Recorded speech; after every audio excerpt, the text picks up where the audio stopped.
الحمد لله نحمده ونستعينه ونستغفره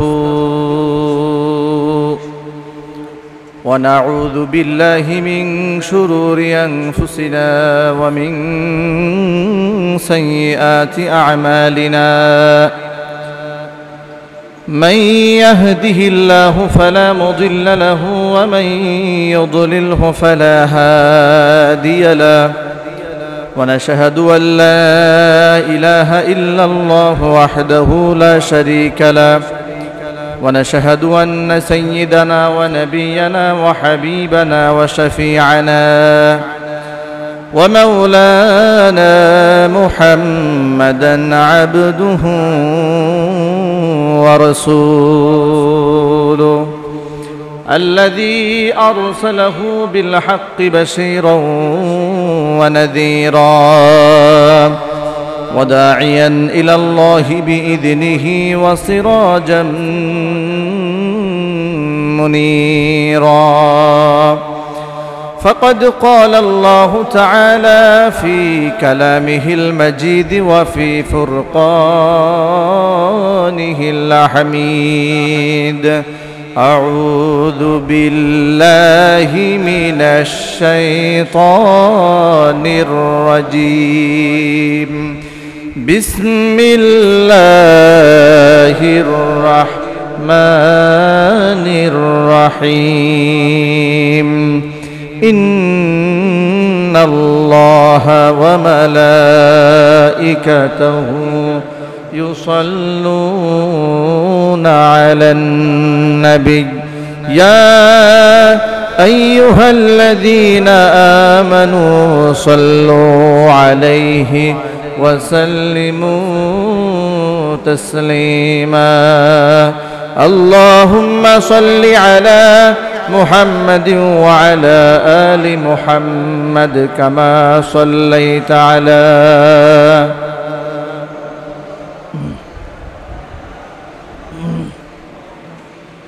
إنك حميد مجيد اللهم بارك على محمد وعلى آل محمد كما باركت على إبراهيم وعلى إنك حميد مجيد গাছা উলামা মাশায়েখ ঐক্য পরিষদ কর্তৃক আয়োজিত ৩৩ নং ওয়ার্ডের আজকের ইসলাহি প্রোগ্রামের সম্মানিত সভাপতি মুআজ্জাজ মুহতারাম হাজরাত উলামায়ে কেরাম, আমার সামনে উপবিষ্ট অত্র এলাকা এবং পার্শ্ববর্তী এলাকার বিভিন্ন প্রান্ত থেকে ছুটে আসা দিন দরদি ইমানদার পরহেজগার মুত্তাকি মুসলিম ভাইয়েরা, পর্দার অন্তরালে আমাদের সকলের শ্রদ্ধাভাজন পর্দানিশীন দিনদার মা এবং বোনেরা, আল্লাহ রাব্বুল আলামিনের আলিশান দরবারে লাখো কোটি শুকরিয়া আদায় করছি যে মহান আল্লাহ তাবারাকা ওয়া তাআলা এই প্রতিকূল পরিবেশের মধ্যেও কোরআন সুন্নাহর আলোচনা অনুষ্ঠানে ইসলাহি প্রোগ্রামে নিজেদেরকে সংশোধন করার জন্য জান্নাতি পরিবেশে মহব্বত এবং ভালোবাসার সাথে জমে বসার তৌফিক দান করেছেন। হৃদয়ের সবটুকুন ভালোবাসা উজাড় করে আল্লাহ সুবহানাহু ওয়া তাআলার শেখানো ভাষায় শুকরিয়া আদায় করছি। জবান ছেড়ে দিয়ে সকলে একযোগে বলছি আলহামদুলিল্লাহ। রব্বানা লাকাল হামদ হামদান কাসীরা তাইয়িবান মুবারাকান ফীহি রব্বানা লাকাল হামদু কামা ইয়ানবাগি লিজালালি ওয়াজহিকা ওয়া আযীমি সুলতানিকা। আল্লাহ পাক আজকের মজমাকে কবুল করুন। আল্লাহ পাক আজকের আলোচনাগুলো আমাদের সকলের হেদায়েতের জারিয়া হিসেবে কবুল করে নিন। প্রিয় ভাইয়েরা, আমরা বাংলাদেশের মুসলিমরা আগ্রাসনের শিকার। আমাদের ঈমান, আমাদের ইসলাম, আমাদের ইসলামিক মূল্যবোধ, আমাদের ধর্মীয় কৃষ্টি কালচার হুমকির মুখে ফেলে দেওয়ার জন্য চেষ্টা করা হচ্ছে।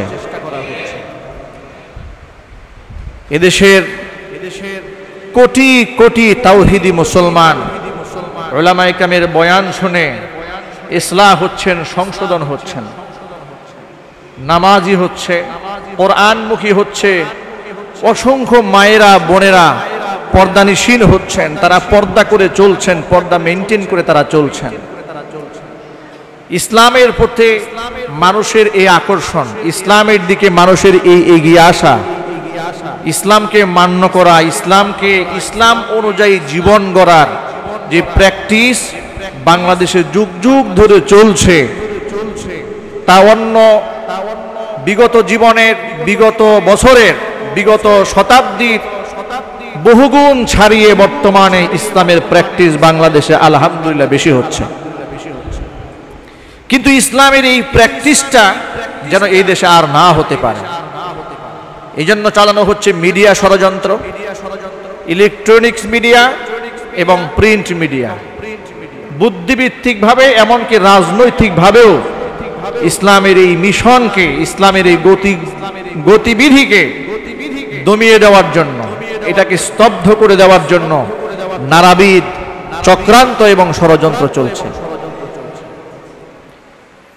যে ষড়যন্ত্রের বীজ এই দেশে নাস্তিক এবং মুরতাদেরা বপন করেছে, আর সেই ষড়যন্ত্রের প্রচার মিডিয়াগুলো আজ জনসম্মুখে বেশ কয়েকটি মিডিয়া ইতিমধ্যে মুসলিম উম্মার কাছে পরিচিত হয়েছে নাস্তিকদের মুখপত্র হিসেবে। মিডিয়া ষড়যন্ত্র করে গণমাধ্যমের নামে বাংলাদেশের ইসলামকে মানুষের সামনে কলুষিত করার জন্য যে মিডিয়াগুলো তৎপর, তার মধ্যে এক নম্বর মিডিয়ার নাম হচ্ছে ৭১ টেলিভিশন, ২ নম্বর হচ্ছে ডিবিসি নিউজ, ৩ নম্বর হচ্ছে সময় টেলিভিশন। এরপরে পর্যায়ক্রমে আরো অনেক টেলিভিশন আছে যারা নাস্তিকতার মানে এদের চেয়ে কিছুটা হলেও কমে আছে। ইতোমধ্যে নাস্তিকতার শীর্ষ মুখপাত্র হিসেবে জাতির কাছে ধিক্কৃত, নিন্দিত, জাতির কাছে চিরতরে বর্জিত, পরিত্যক্ত চ্যানেল ৭১ টেলিভিশন। জনগণ যখন তাদেরকে প্রত্যাখ্যানের ঘোষণা দিয়েছে, তখন তাদের মাথা নষ্ট হয়েছে, তারা প্রতিবাদ মুখর হয়েছে, তারা নিজেদের সংশোধন না করে সাফাই গাওয়ার চেষ্টা করছে। আমরা হলাম গণমাধ্যম, আমরা হলাম জনগণের কণ্ঠকে তুলে ধরি। আপনারাই বলুন, গণমাধ্যমের নাম করে মুসলিম দেশে দাড়ির বিরুদ্ধে ষড়যন্ত্র করা, বুরকার বিরুদ্ধে ষড়যন্ত্র করা, ইসলামিক শিক্ষার বিরুদ্ধে প্রশ্ন তোলা, বাচ্চাদের স্কুলে আলিফ বা তা থা পড়ার উপর প্রশ্ন আরোপ করা, নামাজ শিক্ষার মধ্যে প্রশ্ন আরোপ করা, এমনকি বিশুদ্ধভাবে সালাম দেওয়া, আসসালামু আলাইকুম রাহমাতুল্লাহ, এতটুকুন সালামটা পর্যন্ত যারা বরদাস্ত করতে পারে না, এই সমস্ত লোকদেরকে টেলিভিশনে ডেকে এনে এনে সালামের বিরুদ্ধে বিশুদ্ধার করা হচ্ছে। এরপরেও নাকি এরা গণমাধ্যম। আমি বলি, গণমাধ্যমের নাম করে এটা নাস্তিকতাকে বাংলাদেশে প্রতিষ্ঠিত করার জন্য তারা চেষ্টা চালিয়ে যাচ্ছে। এরা সব সময় শিরক এবং পূজা, তাওহীদের বিপরীত হচ্ছে শিরক। এই শিরকের প্রচারে প্রসারে, এমনকি ভিন্ন জাতির কুফরি সংস্কৃতি বাংলাদেশে আমদানি করার জন্য সর্বত্র আদা জল খেয়ে তারা মাঠে নেমেছে। আর তাদের এই মিশনের সবচেয়ে বড় বাধা হচ্ছে উলামায়ে কেরাম, ঠিক কিনা? সবচেয়ে বড় বাধা হচ্ছে মসজিদের এই মিম্বার, সবচেয়ে বড় বাধা হচ্ছে ওয়াজের প্যান্ডেল, মাহফিল ময়দান। এই ময়দানগুলো থাকার কারণে তারা নাস্তিকতার বীজ যেখানেই ঢালে সেখানে উপড়ে ফেলা হয়, তার প্রতিবাদ করা হয়। এই জন্য তারা সব কিছু এবার ছেড়ে দিয়ে আদা জল খেয়ে মাঠে নেমেছে আলেমদের ওয়াজের বিরুদ্ধে বক্তব্য দেওয়ার জন্য। ওয়াজের মধ্যে কত ভালো ভালো কথা বলা হচ্ছে। তাফসীর মাহফিলে এদেশের মুহাক্কিক, মুদাক্কিক, মাহির উলামায়ে কেরাম কোরআন সুন্নাহ থেকে দামি দামি কথা বলে তারা রাষ্ট্রকে মজবুত করছে, অর্থনৈতিক চাকাকে সবল করছে। সুদ, ঘুষ, জেনা, ব্যভিচার, মাদক, জুয়া সব কিছুর বিরুদ্ধে নিঃস্বার্থভাবে একনিষ্ঠভাবে যে গোষ্ঠী ভূমিকা পালন করে যাচ্ছে সেই গোষ্ঠীর নাম হচ্ছে উলামায়ে কেরাম। আর সেই আলেমদেরকে কখনো নারী বিদ্বেষী, কখনো রাষ্ট্রদ্রোহী, কখনো তারা ধর্ম বিদ্বেষী ইত্যাদি নাম করে করে আলেমদের এই কণ্ঠকে রোধ করার জন্য তারা পায়তারা চালাচ্ছে। কথা বলুন ঠিক কিনা? আলেমরাও ভুল ত্রুটির ঊর্ধ্বে নয়। একটা কথা মনে রাখেন, আলেমরা নবী রাসূল নন, তারাও মানুষ, তাদেরও ভুল ত্রুটি হতে পারে।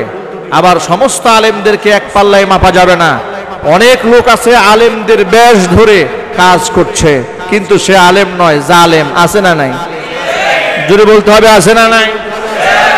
জালেমদের কথা যদি আলেমের বয়ান হিসেবে জাতির সামনে উপস্থাপন করে আলেম সমাজকে কটাক্ষ করা হয়, তাহলে আমাদের বোঝার বাকি থাকে না এটা আলেমদেরকে কটাক্ষ করা উদ্দেশ্য নয়, ইসলামটাকে মিটিয়ে দেওয়াই এদের টার্গেট। ঠিক না? এরা এই কাজগুলো করে যাচ্ছে। ভাইরা আমার, আপনারা শুনেছেন নারীর অধিকারের ব্যাপারে এই পৃথিবীর মানুষকে সচেতন করেছে কোরআন, সচেতন করেছে রাসূলের হাদিস, সচেতন করেছে উলামায়ে কেরাম। পিতার অধিকারের কথা, মায়ের অধিকারের কথা, ধনীর অধিকার, গরিবের অধিকার, প্রতিবেশীর অধিকার, শ্রমিকের অধিকার, কৃষকের অধিকার, সন্তানের অধিকার, রাজার অধিকার, প্রজার অধিকার, সকল অধিকারের কথা কোরআন মাজিদের মধ্যে আল্লাহ সুবহানাহু ওয়া তাআলা বলে দিয়েছেন। আর উলামায়ে কেরাম মাঠে ময়দানে সেই কোরআনের কথাটাই তারা তুলে ধরেন। বলেন ঠিক কিনা? কোরআনের কথা যারা বরদাস্ত করতে পারেন না, কোরআনের আইন যাদের পছন্দ না, তারা ধর্ম নিরপেক্ষতার বুলি আউড়িয়ে মুখে বলে ধর্ম নিরপেক্ষতা, আর বাস্তবে কাজ করে তারা ধর্ম বিদ্বেষিতা। নিরপেক্ষ যদি এমন হয় তাদের সংখ্যা অনুযায়ী যার যার ধর্ম পালনে স্বাধীন, এটা যদি তাদের নিরাপত্তার সংজ্ঞা হয়, এটা যদি ধর্ম নিরপেক্ষতার যদি সংজ্ঞা এটা হয়ে থাকে, প্রত্যেকেই তার আপন আপন ধর্ম পালনে স্বাধীন। যদিও এই সংজ্ঞা আমরা উলামায়ে কেরাম বলি না, আমরা বলি ধর্ম নিরপেক্ষতা একটি কুফরি মতবাদ। কথা বলুন ঠিক কিনা? কিন্তু তাদের সংজ্ঞাটা যদি এক সেকেন্ডের জন্য ধরেও নেই যে প্রত্যেকেই তার ধর্ম পালনে স্বাধীন, তাহলে আজকে হাত ঢাক করে পূজা হচ্ছে, এটা নিয়ে নাস্তিকদের মাথা ব্যথা নাই। কথা বলুন, হাত ঢাক করে পূজা হচ্ছে, নাস্তিকদের মাথা ব্যথা নাই। কিন্তু ওয়াজ মাহফিল হলে এদের অ্যালার্জির যেন আর কোনো শেষ থাকে না। একটা গার্মেন্টসের ভেতরে কত হাজার শ্রমিক কাজ করে, গাদাগাদি করে। একটা গার্মেন্টসের ভেতরে যত শ্রমিক থাকে, অনেক ৫-১০টা মাহফিলেও এত মানুষ থাকে না। সেখানে করোনা ঢুকতে পারে না, কিন্তু সব করোনা মাহফিলের মধ্যে ঢুকে বসে আছে। এই যে মেসেজ জাতিকে দেওয়া হচ্ছে, এটা সুস্পষ্ট জাতিকে ইসলাম থেকে, ইসলামের আদর্শ থেকে দূরে সরিয়ে দেওয়ার একটা চক্রান্ত চালানো হচ্ছে। কোথাও তারা ঠেলা ধাক্কা থেকে মুক্ত নয়। বাজারে গাদাগাদি, ব্যাংকে গাদাগাদি, ঠেলাঠেলি, আর যত ফতুয়া, মসজিদে ঢুকার পরে 3 ফিট তুমি যাও ওখানে দাঁড়াও, তুমি দাঁড়াও এখানে, আমি দাঁড়াই এখানে। ঢুকার সময় ঠেলাঠেলি করে ঢুকে, বের হওয়ার সময় ঠেলাঠেলি করে বের হয়, দাঁড়ানোর সময় এক একজন 3 ফিট দূরে দাঁড়ায়। এই ফতুয়া দিল কে তোমাকে? কোন শয়তানে তোমাকে এই ঢুকার মধ্যে ফেলে দিয়েছে? মনে রেখো, কাছাকাছি দাঁড়াবার বিধান দিয়েছে বিশ্বনবী মুহাম্মদ রাসূলুল্লাহ সাল্লাল্লাহু আলাইহি ওয়াসাল্লাম। ইসলামকে বাদ দিয়ে আল্লাহ রসুলের আদর্শকে ছেড়ে দিয়ে গায়ে জামা থাকবে না, মুখে মাস্ক পরে ঘুরে বেড়াবে, মনে রেখো এই করোনা তোমাকে তোমার পিছু ছাড়বে না। যার কারণে দেখা গিয়েছে যারা করোনার ব্যাপারে বেশি বড় বড় লেকচার দিয়েছে তারাই আজকে করোনায় আক্রান্ত হয়েছে। ঠিক কেন জুড়ে বলতে হবে? আপনারা এত সচেতন, আপনাদেরকে করোনায় ধরল কেন? আমরা তো মসজিদের মধ্যে নামাজ পড়ি গাদাগাদি করে, ওই আমাদেরকে করোনায় ধরে না কেন? তোমরা মসজিদ থেকে বের হয়ে গিয়েছো, এর মানে মনে রাখতে হবে আপনি ইসলাম থেকে যত দূরে সরবেন করোনা আপনার তত কাছাকাছি এসে ঘেঁষবে। এই জন্য আমরা বলতে চাই কারো ধর্মের প্রতি আমাদের বিদ্বেষ নাই। হিন্দুরা তাদের পূজা করবে, আমাদের কোনো অসুবিধা আছে? জোরে বলতে হবে অসুবিধা আছে? এটা তাদের ধর্ম, তাদের ব্যাপার, তারা উদযাপন করুক। কিন্তু প্রশ্ন হলো এই দ্বিমুখী আইন কেন? হিন্দুরা যদি আজকে ফিল্ডে, আমি আজকে কোনাবাড়ি থেকে আসার পথে রাস্তার সামনে আমি দেখেছি মেইন রোডের সাথে হাইওয়ে সাথে তারা বিশাল বড় প্যান্ডেল করে তারা পূজা মণ্ডপ সাজিয়েছে। আজকে প্যান্ডেল করে পূজা মণ্ডপ যদি ৯৫% মুসলমানের দেশে চলে, করোনায় দুহাই দিয়ে বন্ধ না করা হয়, তাহলে করোনায় দুহাই দিয়ে মাহফিল বন্ধের ষড়যন্ত্র করলে মুসলমানরা দাঁত ভাঙ্গা জবাব দিতে প্রস্তুত থাকবে। এই জাতিকে আর ধোঁকাবাজি করবেন না, জাতির সাথে আর প্রতারণা করবেন না, দ্বিমুখী আইনকে ছাড়তে হবে। টেলিভিশনের মধ্যে ওরা মেসেজ দেয়, ভালো করে লক্ষ্য করেন, মুমিনকে সচেতন হতে হবে। আজকে এখানে যারা বসেছেন ঈমানকে খালেস করে নিতে হবে। আমার ভালো আমার মন্দ করার একমাত্র মালিককে, আরো জোরে বলুন না মালিককে। আল্লাহর কোনো সহযোগী আছে? কোনো প্রয়োজন আছে? আল্লাহ পাক হচ্ছেন সেই মহান সত্তা, তিনি ছাড়া পৃথিবীতে শক্তিধর বলতে মানুষ যা কিছু বোঝায় কোনো কিছুর কোনো ক্ষমতা নাই। যদি বলুন ঠিক কিনা? আজকে বাংলাদেশের অনেক মুসলমানদেরকে দেখা যাচ্ছে তারা মূর্তির প্রশংসা করে, আছে না নাই? আরো জোরে বলেন। অনেক এমপি মন্ত্রীকে ইদানিং দেখা যাচ্ছে রাষ্ট্রের বড় গুরু দায়িত্ব পালন করছে, বলা হচ্ছে যে পূজার প্রশংসা করে বলছে অমুক দেবীর কারণে দেশে বরকত হয়েছে, অমুক দেবীর কারণে করোনা মুক্ত হবে, অমুক দেবীর আদর্শে দেশকে আদর্শিত হতে হবে। এটা যদি কোনো হিন্দু বলে আমাদের মনে কোনো ব্যথা নাই, কিন্তু আফসোস হলো মুসলমানের ঘরে জন্ম হওয়ার পরে যখন নিজে মূর্তির সামনে নিজের মুসলমানের ছবিটা লটকায়া দেয় এবং আনন্দের সাথে ধর্ম যার যার উৎসব সবার বলে পূজা মণ্ডপে গিয়ে হাজির হয়ে পূজায় অংশগ্রহণ করে, তখন কলিজার মধ্যে তাদের জন্য আফসোস দরদ হওয়া ছাড়া আর কিছুই হয় না। কথা বলুন ঠিক কিনা? প্রিয় মুসলিম ভাইরা আমার, এই জন্য সংক্ষিপ্ত আকারে কয়েকটা মেসেজ নিয়ে যেতে হবে। এক নাম্বার হলো ধর্ম যার যার উৎসব তার তার, ঠিক কিনা? ধর্ম যার যার উৎসব তার তার। আমাদেরকে শেখানো হয়েছে, মেসেজ দেওয়া হয়েছে ধর্ম যার যার উৎসব।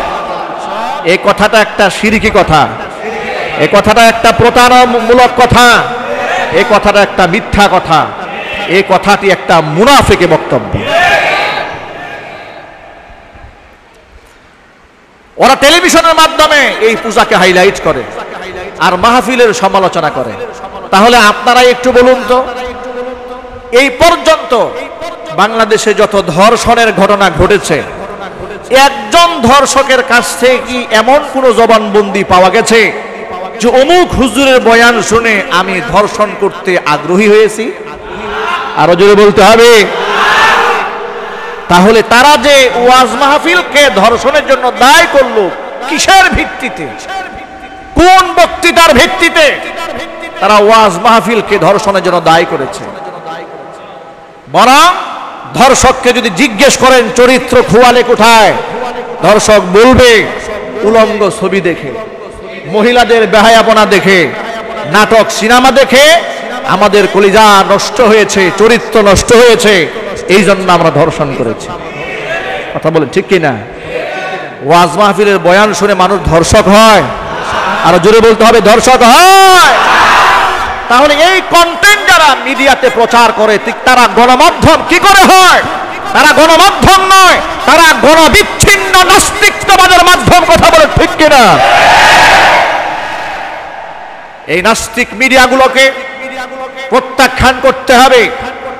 যাদের সালামের বিরুদ্ধে যাদের বক্তব্য রয়েছে, বোরকার বিরুদ্ধে তারা বলেছে হাত মোজা পা মোজা পরে শুধু চোখ খোলা রাখা, এভাবে একজন নারী যখন চলে অন্ততপক্ষে তাকে বাঙালি বলা যায় না। নাউজুবিল্লাহি মিন যালিক। ভাইরা আমার, আপনারা বলুন, হাত মোজা পা মোজা বোরকা পরে চললে তাকে বাঙালি নারী বলা যায় না? তাহলে বাঙালি নারী হতে গেলে কি কি করতে হবে? এটা সংবিধানের কোন অধ্যায়ে কোন পরিচ্ছেদে লেখা আছে? এটা জাতির সামনে একটু প্রমাণ করা দরকার। কথা বলেন ঠিক কিনা? আমি তো মনে করি হাত মোজা পা মোজা পরবে এটা আমার সাংবিধানিক অধিকার, সালাম দেব এটা আমার সাংবিধানিক অধিকার, ইসলামের কথা বলবে এটা আমার সাংবিধানিক অধিকার। আমার সংবিধানে লেখা আছে প্রত্যেকেই তার নিজস্ব ধর্ম পালনে স্বাধীন। এটা যদি সংবিধানের বক্তব্য হয়ে থাকে, আমার মুসলিম মায়েরা মুসলিম বোনেরা বুরকা পরবে, এটা সাংবিধানিক অধিকার। আপনি কে আমার মুসলিম মা বোনদের সাংবিধানিক এবং ধর্মীয় অধিকারের মধ্যে প্রশ্ন তোলার জন্য? আপনি কে? কথা বলেন ঠিক কিনা? এই পারমিট আপনাকে কে দিয়েছে? আর যারা ইসলামের বিরুদ্ধে বলবে, ৭১ টেলিভিশন, ডিবিসি চ্যানেল আর সময় এদেরকে ডেকে ডেকে ইনভাইট করে মজা করে টকশো জমিয়ে অনেক সময় কিছু কিছু আলেমদেরকেও রাখে, আলেমদেরকে সম্মান করার জন্য নয়, আলেমদেরকে রাখে আলেমদেরকে লাঞ্ছিত করার জন্য, অপমানিত করার জন্য। এজন্য আমরা আজকে মেসেজ ইউটিউবের মাধ্যমে চলে যাবে গোটা ওয়ার্ল্ডে। আমি বলতে চাই ৭১ টেলিভিশন, ডিবিসি চ্যানেল, সময় টেলিভিশন, এমনকি এই টেলিভিশন ছাড়াও যদি নাস্তিকরা যদি কোনো মঞ্চ সাজায় আর সেখানে কোনো আলেমকে ইনভাইট করা হয়, তাহলে থুতু মেরে সেই প্রোগ্রামকে ক্যান্সেল করে দেবে। কথা বলেন ঠিক কিনা? কোনো আলেম নাস্তিকদের সাথে বসবে না, কারণ কোনো আলেম এদেশে বসবাস করতে হলে নাস্তিকদের ধার ধরতে হবে না, বরং নাস্তিকরা বাংলাদেশে বসবাস করতে হলে মুসলমানদের পারমিশন নিয়ে বসবাস করতে হবে। এভাবেই দলমত নির্বিশেষে সকল মুমিন মুসলমানদেরকে ঐক্যবদ্ধ প্ল্যাটফর্ম গড়ে তুলতে হবে, তা না হলে ইসলাম নিয়ে বেঁচে থাকা কঠিন হয়ে যাবে। আমি সকল যুবক এবং তাওহীদি মুসলমান ভাইদেরকে বলতে চাচ্ছি, আপনারা কি ইসলাম রক্ষার আন্দোলনে দলমত নির্বিশেষে এক প্ল্যাটফর্মে থাকতে রাজি আছেন? রাজি আছেন কারা কারা? আমি দুহাত দেখতে চাই।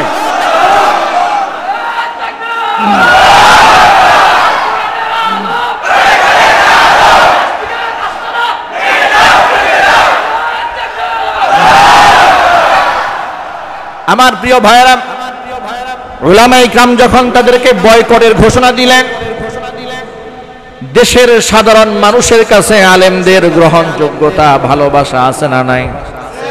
আরো জোরে বলতে হবে, আছে না নাই?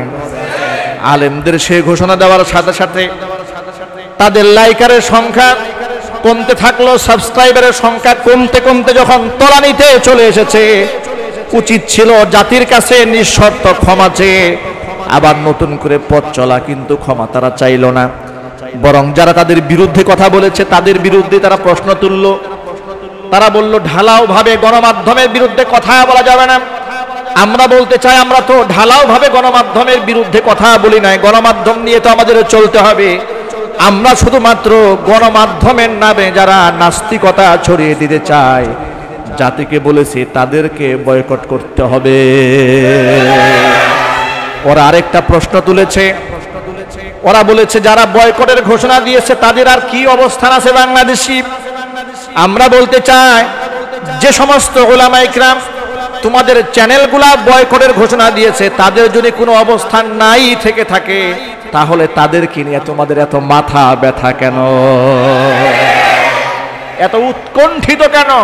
এত পেরেশান কেন? এত চিন্তাগ্রস্ত কেন? তাদের তো কোনো অবস্থানই নাই, তাদের নিয়ে টকশো করতে হবে কেন? তাদেরকে নিয়ে টকশো করো, এর দ্বারা বোঝা যায় জাতির কাছে তোমাদের কোনো গ্রহণযোগ্যতা নাই।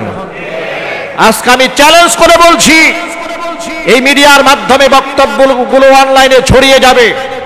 আমি 71 টেলিভিশন, ডিবিসি নিউজ এবং অন্যান্য স্যাটেলাইট চ্যানেল যারা ইসলামের বিরুদ্ধে বিষোদ্গার করছে এবং নিজেদেরকে মনে করছে তারা গণমাধ্যম, আমরা বলতে চাই আপনারা বাংলাদেশের মধ্যে আপনাদের অবস্থানকে যাচাই করার জন্য গণভোটের ব্যবস্থা করুন। দেখুন আপনাদের গ্রহণযোগ্যতা কতটুকু রয়েছে। আর সেই গণভোট আমাদের আলেমদের পেজ থেকে নয়, আপনারা যে নাস্তিকতায় বিশ্বাসী আপনাদের চ্যানেল থেকে আপনারা 24 ঘন্টা গণভোট গ্রহণ করুন বাংলাদেশে।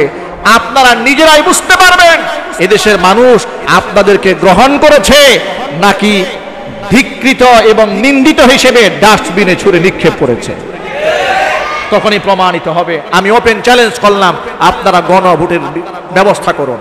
আমি আমার এই অনুষ্ঠান থেকে মাননীয় প্রধানমন্ত্রীকে বলছি, এই সমস্ত নাস্তিক মুরতাদদের টেলিভিশন থেকে আপনার ব্যাপারে যত বেশি যেই সাংবাদিক প্রশংসা করবে আপনি তার ব্যাপারে তত বেশি সতর্ক থাকবেন।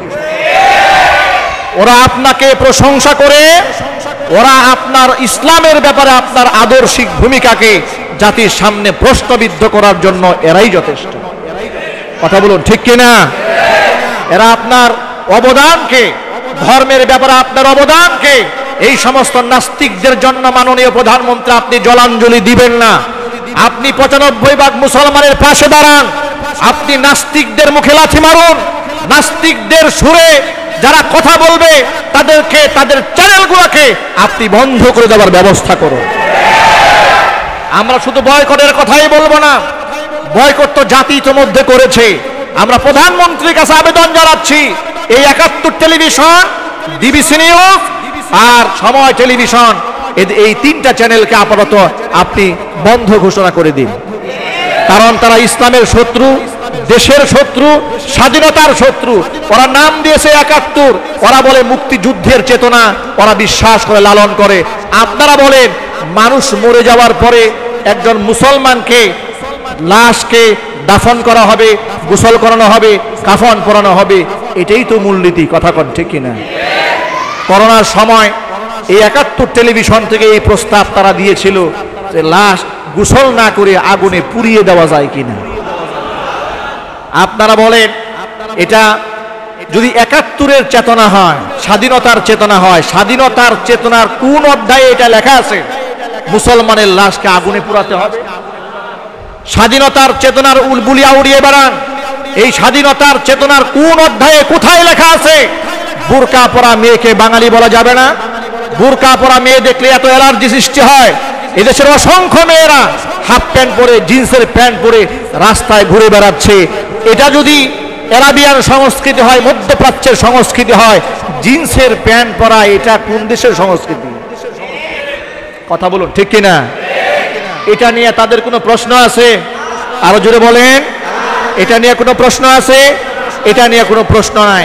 প্রশ্ন সব হচ্ছে ইসলামের আদর্শ নিয়ে, বোরকা নিয়ে। টাকনুর নিচে প্যান্ট পাজামা পরা এটা জঙ্গি হওয়ার আলামত। নাউজুবিল্লাহ, আরো আসতে বলে। এই জন্য আপনাদের সামনে কনসেপ্টটা ক্লিয়ার রাখতে হবে। এই সমস্ত টেলিভিশনগুলা সুকৌশলে গড়া হয়েছে, সৃষ্টি করা হয়েছে বাংলাদেশে ইসলামের আদর্শের বিরুদ্ধে কথা বলার জন্য। এই জন্য কোনো মুসলমানের সন্তান ওই নাপাক টেলিভিশনের একটা কথাও তারা বিশ্বাস করতে পারে না। প্রিয় মুসলমান ভাইয়েরা আমার, এরা বলে আমরা ধর্ম নিরপেক্ষতার বলিয়া ওরাই। এরা আবার এই কথাও বলে সব ধর্মের অধিকারের কথা আমরা বলি। তাহলে সব ধর্মের অধিকারের কথা যখন আপনি বলেন, গণমাধ্যম হিসেবে এমন কথাও তো আপনার বলা উচিত ছিল, যেহেতু পূজা মণ্ডপ পুলিশি পাহারায় হচ্ছে বিভিন্ন জায়গায়, বড় বড় মঞ্চ করে ওয়াজ মাহফিলটাও পুলিশি পাহারায় দেওয়া দরকার। আছে না নাই? আমি মনে করি এই যে ধর্ষণ হচ্ছে, ধর্ষণ নামক এই মরণ ব্যাধি থেকে জাতিকে যদি বাঁচাতে চান, তাহলে প্রত্যেকটা অঞ্চলে মহল্লায় মহল্লায় মুহাক্কিক আলেমদের বয়ানের ব্যবস্থা করে দেয়। যুবকরা ইসলাহ হয়ে যাবে, যুবকরা জাহান্নামের ভয়ে চোখের পানি ছেড়ে তওবা করে নেবে। কারণ শুধুমাত্র আইন করে, শাসন করে, রড দিয়া পিটিয়ে, বেত দিয়ে আঘাত করে মানুষ বানানো যায় না। মানুষ বানাবার জন্য নবী করিম সাল্লাল্লাহু আলাইহি ওয়াসাল্লাম সাহাবায়ে কেরামদেরকে সর্বপ্রথম প্রেসক্রিপশন দিয়েছেন পরকালের কথা। আমরাও ঈমান আনি, আমানতু বিল্লাহি ওয়া মালাইকাতিহি ওয়া কুতুবিহি ওয়া রুসুলিহি ওয়াল ইয়াউমিল আখিরি ওয়াল কদরি খাইরিহি ওয়া শাররিহি মিনাল্লাহি তাআলা ওয়াল বাতি বাদাল মাউত। আমরা বিশ্বাস করি পরকাল আছে, আমরা বিশ্বাস করি আমার প্রত্যেকটা কথা রেকর্ড হচ্ছে। মা ইয়ালফিজু মিন কাউলিন ইল্লা লাদাইহি রাকিবুন আতীদ। ভাইরা আমার, আপনারা বলেন, আজ থেকে 50 বছর, 60 বছর, 70 বছর আগে ধারণকৃত ভিডিও যখন আমার সামনে চালানো হয়, আমরা বড় অবাক হয়ে যাই। 71 সনের সেই ভাষণ আজও আছে না নাই? যদি বলেন, লুকিয়ে রাখার কিছু নাই। সেই শব্দ, সেই মানুষ সব দেখা যাচ্ছে। মানুষের তৈরি করা ক্যামেরার মাধ্যমে, ভিডিওর মাধ্যমে যদি এভাবে মানুষের আমলকে রেকর্ড করে রাখা যায়, যেই স্রষ্টা মানুষকে এই জ্ঞান আর বুদ্ধি দিয়েছেন, সেই স্রষ্টার তৈরি করা ক্যামেরা না জানি কত মজবুত। আল্লাহ সুবহানাহু ওয়া তাআলা বলেন, মা ইয়ালফিজু মিন কাউলিন ইল্লা লাদাইহি রাকিবুন আতীদ। মানুষ মুখে যা উচ্চারণ করে, এই প্রত্যেকটা কথা সংরক্ষণকারী ফেরেশতা তার সাথে আমি আল্লাহ সেট করে দিয়েছি। প্রিয় ভাইরা আমার, একজন মুসলমান যদি পরকালে বিশ্বাস করে আর তার ঈমান এবং আখলাকের বিষয়গুলো যদি কোনো মুসলমান ভালো করে জেনে রাখতে পারে, তাহলে সেই মুসলমান মাদক সেবন করবে না। কারণ মুসলমান জানে, আমার জন্য যেমন নামাজ পড়া ফরজ, আমার জন্য যেমন যাকাত দেওয়া ফরজ, স্ত্রীকে পর্দা করা যেমন ফরজ, আমার জন্য হালাল রুজি রোজগার করা ঠিক তেমন ফরজ। আজকে সমাজের মধ্যে যারা সুদের ব্যবসা করে, সমাজের মধ্যে যারা ঘুষের ব্যবসা করে, অধিকাংশ মুসলমান মন থেকে পরকালের প্রতি দৃঢ়ভাবে ঈমান রাখে না। ঈমানের মধ্যে ভেজাল আছে না নাই? আজকে মুসলমানদের ঈমানে ভেজাল আছে না নাই? ঈমানে ভেজাল আছে।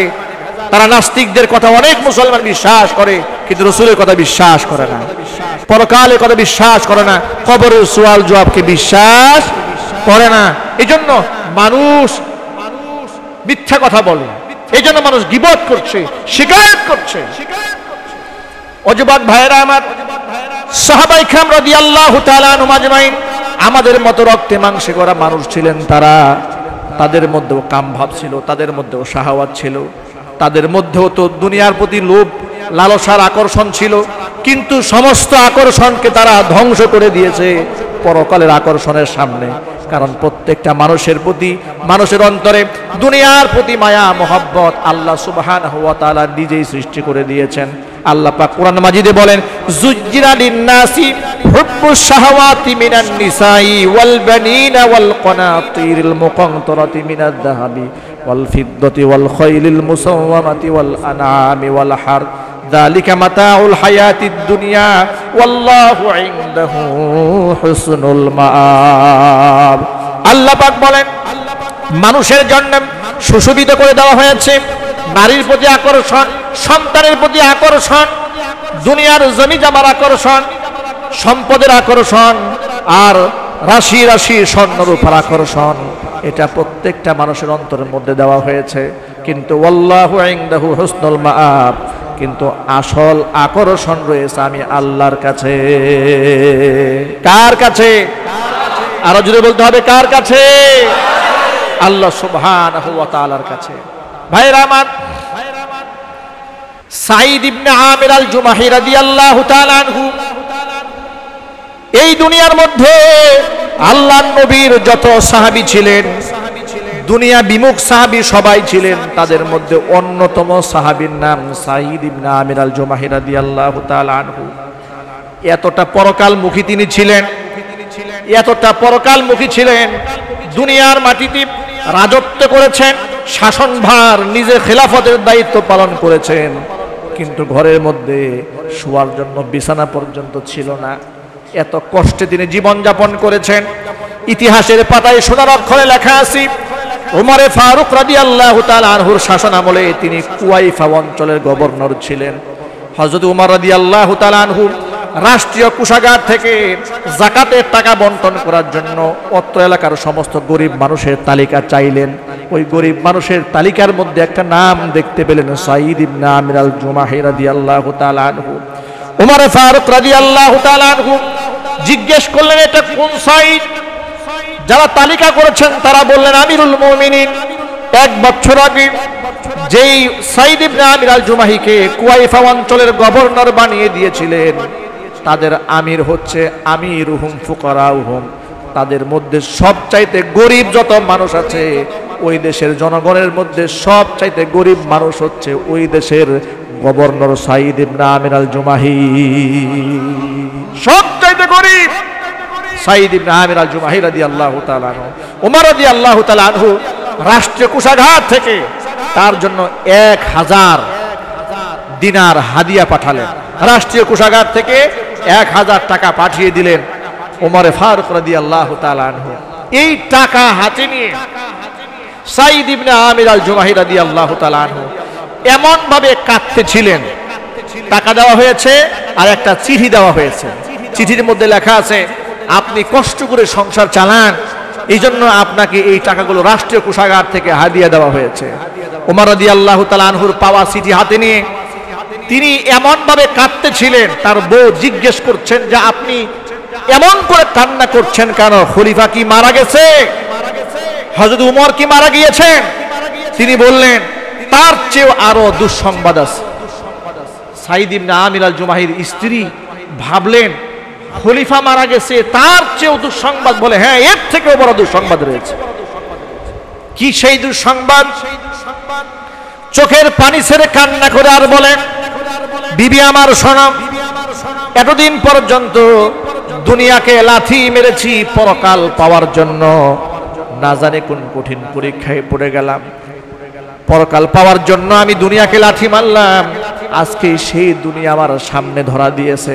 আমার তো ভয় হচ্ছে জীবনে যতটুকু আমল করেছি নাকি আল্লাহ দুনিয়ার মধ্যে নিয়ামত দিয়া সব বিনিময় শোধ করে দেয়, পরকালে না জানে কোনো বিনিময় আর না পাই। তিনি বললেন, এমন কি হয়েছে বলেন? বলে, আমাকে 1000 স্বর্ণ মুদ্রা রাষ্ট্রীয় কোষাগার থেকে হাদিয়া পাঠানো হয়েছে। বিবি বললেন, এখানে কান্না করার কি আছে? দুঃখ পাওয়ার কি আছে? এ তো আনন্দের ব্যাপার। আমরা কষ্ট করে আমাদের সংসার চালাই, আমাদের পেটে খাবার নাই, আমাদের চুলার মধ্যে আগুন জ্বলে না, এটা তো আমাদের জন্য হালাল। তিনি বললেন, স্ত্রীকে ডেকে বলেন, স্ত্রী শোনো, তুমি কি চাও না সবেমাত্র 1000 স্বর্ণ মুদ্রা আমার রয়েছে, এটা কি ব্যবসার মধ্যে ইনভেস্ট করে আমি আরো অনেক বড় বানাতে চাই, তুমি কি এতে রাজি আছো? বিবি বললেন, অবশ্যই, আপনি যদি এই টাকা ব্যবসার মধ্যে ইনভেস্ট করেন তাহলে তো আমি মহা খুশি, আমরা অনেক মালামাল আমাদের হবে, অনেক সম্পদের মালিক আমরা হব। সাঈদ ইবনে আমির আল জুমাহি বললেন, বিবিরে শোনো, ব্যবসার মধ্যে লাভও আছে লসও আছে। বলে, হ্যাঁ, 50-50, লাভ হতে পারে লসও হতে পারে। সাঈদ ইবনে আমির আল জুমাহি বললেন, বিবিকে ডেকে বলছে, বিবিরে শোনো, আমি এমন জায়গায় ব্যবসা করতে চাই যেখানে লস হওয়ার কোনো সম্ভাবনা নাই। 100% যে ব্যবসায় আমি লাভবান হব, আমি সেই জায়গায় এই টাকা ইনভেস্ট করতে চাই। বিবি বললেন, সে কোন ব্যবসা? এমন ব্যবসা তো পৃথিবীতে নাই, ইনভেস্ট করলে 100% সিউরিটি আমার লাভ হবেই হবে, আমি ক্ষতিগ্রস্ত হব না, এমন কোন ব্যবসা দুনিয়ায় নাই। এই টাকা আপনি লাগাবেন কোথায়? সাঈদ ইবনে আমির আল জুমাহি বলছেন, বিবিরে শোনো, এই 1000 স্বর্ণ মুদ্রা 1000 প্যাকেট বানাও। 1000 প্যাকেট বানিয়ে এই গোটা কুয়াইফা অঞ্চলের যত গরিব মিসকিন আছে, অসহায় আছে, প্রত্যেকটা মিসকিনকে 1 দিরহাম করে গোটা 1000 টাকায় দান করে দাও। আমি আল্লাহর সাথে ব্যবসা করতে চাই, আমি পৃথিবীর মানুষের কাছে ব্যবসা করতে চাই না। কারণ দুনিয়ার মধ্যে স্বর্ণ অলংকার গহনা চুরি হওয়ার ভয় থাকে, খোয়া যাওয়ার ভয় থাকে, ব্যবসায় ক্ষতিগ্রস্ত হওয়ার ভয় থাকে। আমি ব্যবসা করবো আমার মহান মনিবের সাথে। চিল্লা করে আল্লাহু আকবার। আমি আমার মহান মনিবের সাথে ব্যবসা করতে চাই, যাতে করে আমি মোটেও ক্ষতিগ্রস্ত না হই। সাঈদ ইবনে আমির আল জুমাহি রাদিয়াল্লাহু তাআলা আনহুর কথা শুনে স্ত্রী 1000 দিরহামের দিনারের 1000 প্যাকেট করলেন। একটা একটা করে দিনার 1000 মানুষের মধ্যে বন্টন করে দিলে। কোরআন মাজিদ আল্লাহ সুবহানাহু ওয়া তাআলা বলছেন, ইয়া আইয়ুহাল্লাযীনা আমানু আনফিকু মিম্মা রাযাকনাকুম মিন ক্বাবলি আন ইয়াতিয়া ইয়াউমুন লা বাইউন ফীহি ওয়ালা খুল্লাতুন ওয়ালা শাফাআ ওয়াল কাফিরুনা হুমুজ জালিমুন। আল্লাহ পাক বলেন, সেই দিন আসার আগে আমার দেওয়া সম্পদ আমার রাস্তায় তোমরা ব্যয় করো, যেদিন লা বাইউন ওয়ালা খুল্লাতুন, যেদিন কোনো বন্ধু বান্ধব কাজে আসবে না, যেদিন কোনো ব্যবসা বাণিজ্য থাকবে না, সেই দিন আসার আগে টাকা পয়সা যা দিয়েছি সব তোমরা আমি আল্লাহর রাস্তায় ব্যয় করে দাও। জোরে বলেন সুবহানাল্লাহ। ভাইরা আমার, আপনারা বলুন, আমাদের সম্পদ কে দিয়েছেন? আরো জোরে বলেন। আমার জীবনটা কে দিয়েছেন? সম্পদ কে দিয়েছেন? ধন দেওয়ার মালিককে, ধন ছিনিয়ে নেওয়ার মালিককে, আমাকে রাজা বানাবার মালিককে, প্রজা বানাবার মালিককে, আমার ফসলে বরকত দেওয়ার মালিককে। কোন মুসলমান দেব দেবী এ ফসলে বরকত দেয় বিশ্বাস করলে কাফের হয়ে যাবে। কথা বলুন ঠিক কিনা? এমনকি কোন মুসলমান পূজা মণ্ডপে অংশগ্রহণ করে পূজার মধ্যে পূজার কাজে তারা অংশগ্রহণ করতে পারে না। সে যত বড় মাপের নেতা হোক না কেন, কথা ক্লিয়ার মনে রাখেন, নেতা তো সবার নেতা, হিন্দুর নেতা, বৌদ্ধর নেতা, খ্রিস্টানের নেতা। তারা যুক্তি দিয়ে বলে আমি জনপ্রতিনিধি, আমাকে তো সব জায়গায় যেতে হয়। এই কথা তারা বলে কিনা? আমি বলবো অমুসলিমরা তাদের ধর্ম পালনের স্বাধীনতা পাবে, নিরাপত্তা পাবে। এই নিরাপত্তার গ্যারান্টি আপনাকে নিশ্চিত করতে হবে, এটা আপনার জনপ্রতিনিধির কাজ। কিন্তু নিরাপত্তার নামে আপনি হিন্দুদেরও প্রতিনিধি হিসেবে পূজা করার দায়িত্ব আপনাকে দেওয়া হয় নাই। গত বছর, তার আগের বছর আমি একটা পোস্টার পেয়েছিলাম, ঢাকেশ্বরী মন্দিরের পোস্টার। সেই পূজা মণ্ডপের যতগুলা অতিথি, সভাপতি, উপস্থাপক সব মুসলমান। আমি সেই পোস্টারটা দেখে মনে বড় ব্যথা পেয়েছিলাম। আমি আমার জুমার বয়ানেও বলেছিলাম, যেভাবে মুসলমানরা পূজার দায়িত্ব নিয়ে নিচ্ছে, কিছুদিন পরে হিন্দুরা পূজা মণ্ডপে ঢুকতে পারে কিনা আমার সন্দেহ হচ্ছে। কথা এখন ঠিক কিনা? আমার বক্তব্য হচ্ছে, আপনার এলাকার কোন নাগরিক, আপনার অধীনস্থ ব্যক্তি অমুসলিম হলে সে তার ধর্ম পালনে পূর্ণ স্বাধীনতা রয়েছে। ধর্ম ইসলাম, রাষ্ট্র তাকে সে অধিকার দিয়েছে, ঠিক কিনা? জবরদস্তি করে আপনি কাউকে কালিমা পড়াতে পারবেন না। কিন্তু আপনি তার পূজা মণ্ডপে গিয়া তার সাথে এই মূর্তির সামনে আপনিও কিছু ফুল দিলেন, আপনিও কিছু বললেন, তার সাথে আপনি একটু ঢোল বাজালেন, আপনি একটু নাচলেন, এই অধিকার না আপনাকে রাষ্ট্র দিয়েছে, না আপনাকে ধর্ম দিয়েছে। কথা বলুন ঠিক কিনা? আপনি রোজাও রাখবেন, পূজাও করবেন, এমন মুসলমান আল্লাহ চান না। এমন মুসলমান মুসলমান নয়, এমন মুসলমান মুশরিক। কথা বলেন ঠিক কিনা? এই জন্য যত মানুষ এখানে এসছেন, পূজা মণ্ডপের সাথে কোনো মুসলমানের সম্পর্ক থাকতে পারে না। পূজায় যাওয়া, পূজায় সাহায্য করা, সহযোগিতা করা, আর ঢুল পিটানো আর হালুয়া রুটি খাওয়া তো বহুত পরের কথা। একটা কথা মনে রাখবেন আপনারা, কোনো হিন্দু যদি আপনার প্রতিবেশী হয়, সে যদি দরিদ্র অসহায় হয়, তাকে সাহায্য করেন। কোনো বৌদ্ধ অসহায় হয়, মেয়ে বিবাহ দিতে পারছে না, আপনার পকেটে টাকা আছে, সাহায্য করেন। অমুসলিমের পেটে খাবার নাই, সাহায্য করেন। সে তার ঘরে আগুন লেগেছে, আপনি সাহায্য করেন। হিন্দু না মুসলমান আপনি দেখবেন না সে মানুষ কিনা, আপনি এটা দেখবেন, ঠিক কিনা? কিন্তু সে যখন পূজা করবে আর আপনার কাছে যদি সাহায্য চায়, যে ভাই আমি বিরাট একটা মন্দির বানাবো, আমি বেশ কয়েকটা মূর্তি বানাবো, আমাকে কিছু হাদিয়া দেন, কিছু সাহায্য সহযোগিতা করেন, এখানে একটা টাকা দেওয়া হারাম, এখানে একটা পয়সা দেওয়া হারাম। আজকে আমাদের সমাজের মধ্যে ধর্মীয় দাঙ্গা লাগায় দেওয়ার জন্য আর মুসলমানদেরকে মুশরিক বানাবার জন্য পূজা আসলেই ধর্ম যার যার উৎসব সবার স্লোগান দেওয়া হয়। আমার বক্তব্য হচ্ছে, এই বক্তব্য যদি দিল থেকেই দিয়ে থাকেন, আমাদের যখন ঈদ আসে হিন্দু বাড়ির সামনে গিয়া বলেন না কেন, ধর্ম যার যার উৎসব সবার, তোমরা আর ঘরে কেন, চলো কুরবানির মাঠে। কথা বলেন ঠিক কিনা? এই স্লোগান তো তখন আপনাদের বলতে শোনা যায় না। হিন্দুরা কি আমার ঈদগাহে আসে? জোরে বলতে হবে। এই কথার এই কনসেপ্টটা আপনাদের সামনে ক্লিয়ার হতে হবে। আপনাদেরকে তো বলা হচ্ছে যে আমরা ধর্ম বিদ্বেষকে দূর করতে চাই। ওরা ধর্ম বিদ্বেষ দূর করতে চায় না, ওরা ধর্ম বিদ্বেষ দূর করার নামে ইসলামকে দূর করতে চায়। কথা বলুন ঠিক কিনা? এই ষড়যন্ত্র আলহামদুলিল্লাহ এই জাতি বুঝে ফেলেছে আলেমদের বয়ানের মাধ্যমে। এই জন্য বয়ানের প্রতি ওদের এত অ্যালার্জি। কথা ক্লিয়ার হয়েছে কিনা?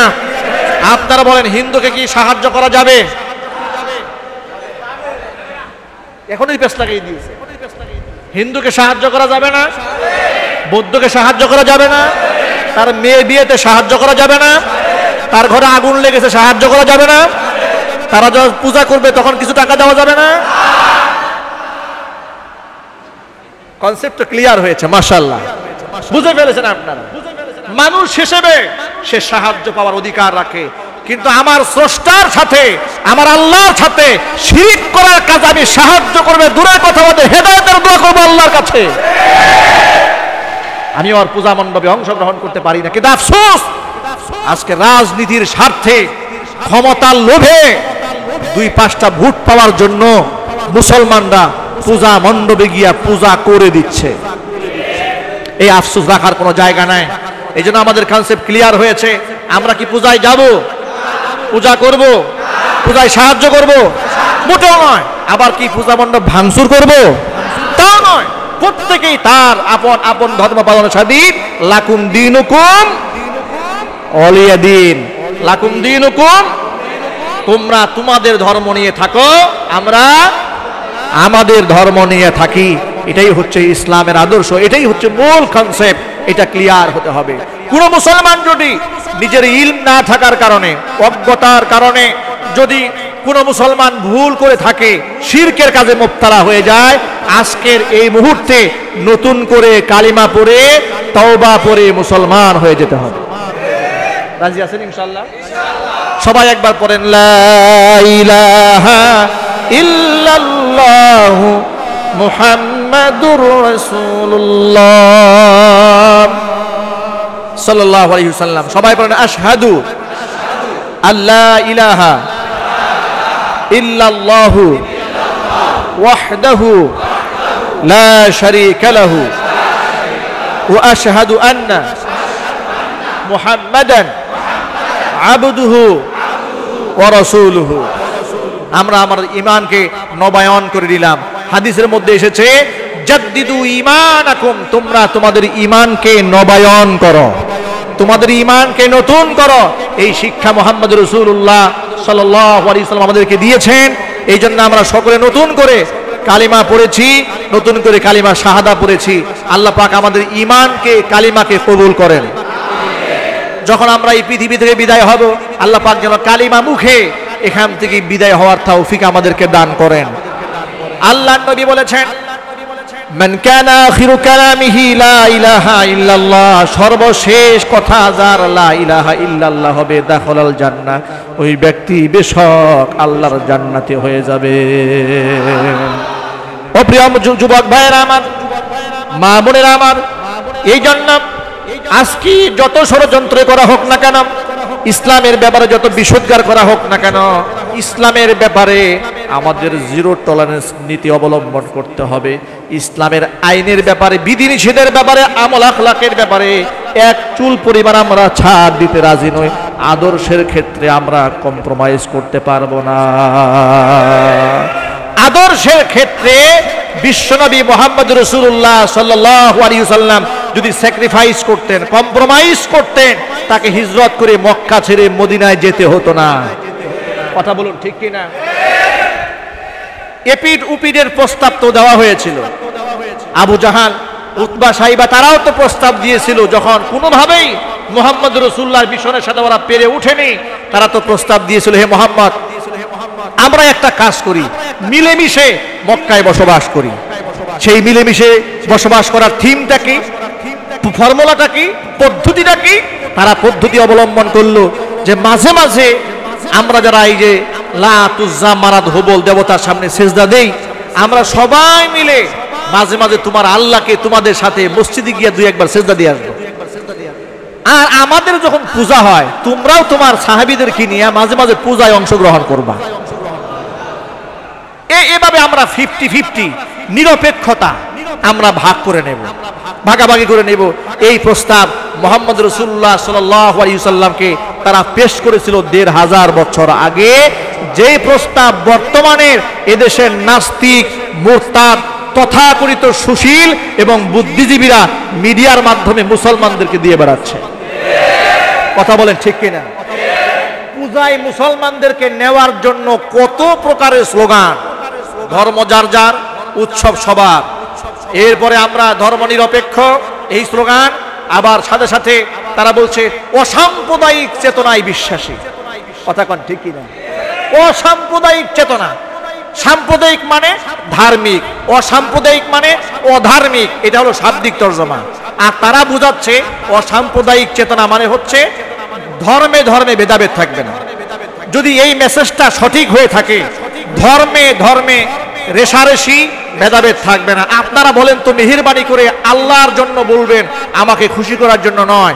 এদেশের হিন্দুদেরকে আমরা নির্যাতন করি, অমুসলিমদেরকে আমরা টর্চার করি, ওদের পূজা মণ্ডপে আমরা হামলা করি। ভারতে মুসলমানরা যেভাবে নির্যাতিত হয় সংখ্যা গরিষ্ঠ হিন্দুদের কাছে, তার কি সিকি পরিমাণ নির্যাতন হিন্দুরা বাংলাদেশে হয়? আরো জোরে বলতে হবে, নির্যাতন হয়। এরপরে ওদের কলিজা মানায় না। ওরা বলে রাষ্ট্রধর্ম ইসলাম, এটা সংবিধানে থাকার কারণে এদেশের হিন্দুরা নির্যাতিত হচ্ছে। এই মুসলিম জনগোষ্ঠীর উপরে এত বড় তুহমত, এত বড় মিথ্যা অপবাদ ওরা আরোপ করছে মিডিয়াতে বসে বসে। ওদের দাম কত? মিডিয়াতে এদের বক্তব্য প্রচার হয়। শাহরিয়ার কবির, খুশি কবির, সুলতানা কামাল আছে না, ডক্টর জাফর ইকবাল, এরা হয়ে গেছে জাতীয় বুদ্ধিজীবী। আমি বলি মাননীয় প্রধানমন্ত্রীকে বলতে চাচ্ছি, আপনি একজন নামাজি মানুষ হয়ে এদেরকে প্রশ্রয় দিবেন না। এরাই আপনার বদনাম করে ছাড়বে। কথা বলে ঠিক কিনা? এরাই দেশ ধ্বংসের ষড়যন্ত্র করে, এরাই সাম্প্রদায়িক দাঙ্গা লাগাবার চেষ্টা করে। আমার দেশের অমুসলিমরা নিরাপদে আছে, আপনি নিরাপত্তা নিশ্চিত করেছেন, আমরা অমুসলিমদেরকে নিরাপত্তা দিয়েছি, কিন্তু ওদের কলিজা মানায় না। আমাদের রাষ্ট্রধর্ম ইসলাম আছে, এটাও ওদের সহ্য হয় না। ওরা হাইকোর্টে রিট করে। ওরা কি আমার বন্ধু? কথা বলে না কেন? ওরা আমার বন্ধু। আল্লাহর কসম, আল্লাহর কসম, আল্লাহর কসম, কোনো মুশরিক, কোনো ইহুদি, কোনো খ্রিস্টান মুসলমানের বন্ধু হতে পারে না।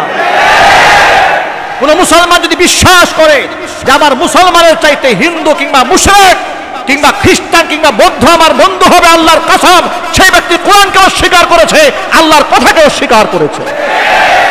আল্লাহ নিজে বলে দিয়েছেন। আল্লাহ পাক বলেন, ওয়ালান তারদা আনকাল ইয়াহুদু ওয়ালান নাসারা হাত্তা তাত্তাবিআ মিল্লাতাহুম। আল্লাহ পাক বলেন, ও নবীজি, ইহুদি আর খ্রিস্টানেরা কশিন কালেও তোমার উপর সন্তুষ্ট হবে না নিজের ধর্ম বাদ দিয়ে তাদের ধর্মের অনুসরণ না করা পর্যন্ত। অতএব খ্রিস্টান যদি আমার প্রতি খুশি হয়, বুঝতে হবে আলামত খারাপ। কোন মুশরিক যদি আমার প্রশংসায় পঞ্চমুখর হয়, আল্লাহর কোরআনের আয়াত দ্বারা প্রমাণ হয়ে যায়, অবশ্য আমি আমার ধর্মের মধ্যে ভেজাল করে দিয়েছি। কথা বলুন ঠিক কিনা? ভেজাল করেছি দেখেই তো মুশরিকরা খুশি হয়েছে। ওরা বলে আমরা সাম্প্রদায়িকতা মুক্ত বাংলাদেশ গড়তে চাই, মুক্তিযুদ্ধের চেতনায় দেশ গড়তে চাই। আচ্ছা, আপনারা মেহেরবানি করে আমার প্রশ্নের জবাব দেন, মুক্তিযুদ্ধের চেতনায় কোন অধ্যায়ে লেখা আছে যে রাষ্ট্রধর্ম ইসলাম থাকা যাবে না? মুক্তিযুদ্ধের চেতনায় কথা কোথায় লেখা আছে একটা মেয়ে বোরকা পরতে পারবে না? মুক্তিযুদ্ধের চেতনায় কোথায় লেখা আছে মুখে দাড়ি থাকলে জঙ্গিবাদের আলামত? মুক্তিযুদ্ধের চেতনায় কোন জায়গায় লেখা আছে মসজিদে ঘন ঘন যাতায়াত করলে জঙ্গি হওয়ার আলামত? এই কন্টেন্টগুলো যারা প্রচার করে, আপনারা বলেন তারা কি দেশের বন্ধু? জোরে বলতে হবে। ওরা দেশের বন্ধু, সরকারের বন্ধু, জনগণের বন্ধু? এরা গণমাধ্যম না গণবিচ্ছিন্ন নাস্তিকতার প্রচার মাধ্যম? কথা বলুন ঠিক কিনা? এই জন্য নাস্তিকতার প্রচার মাধ্যমগুলোকে বয়কট করতে হবে এবং তাদের বিরুদ্ধে গণ আন্দোলন গড়ে তুলতে হবে।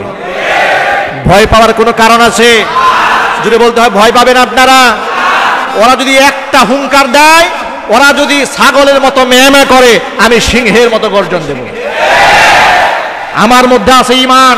ও তো মৃত্যুকে ভয় করে, ও জানে আমি মরলেই আমার জিন্দেগি শেষ, আর আমি মনে করি আমি মরলে আমার জিন্দেগি শুরু। বিশ্বাসের পার্থক্যটা এখানে। ও বিশ্বাস করে আমি মরলাম আমার জিন্দেগি শেষ, আর আমি বিশ্বাস করি আমি মরলাম আমার জিন্দেগি শুরু। এই বিশ্বাস নিয়ে কোনো মধ্যে মুজাহিদ যদি রাস্তায় নামতে পারে, 1000 কাফেরের বিরুদ্ধে একজন মুসলমান যথেষ্ট। এই জন্য আমি সকল মুদ্দে মুজাহিদ মুসলিম তরুণ ভাইদেরকে বলতে চাচ্ছি, দল মত নির্বিশেষে তাওহীদ প্রতিষ্ঠার আন্দোলন ঝাঁপিয়ে পড়তে হবে। ওরা শিরিক ঢুকাতে চায়, আমরা শিরিক বর্জন করব।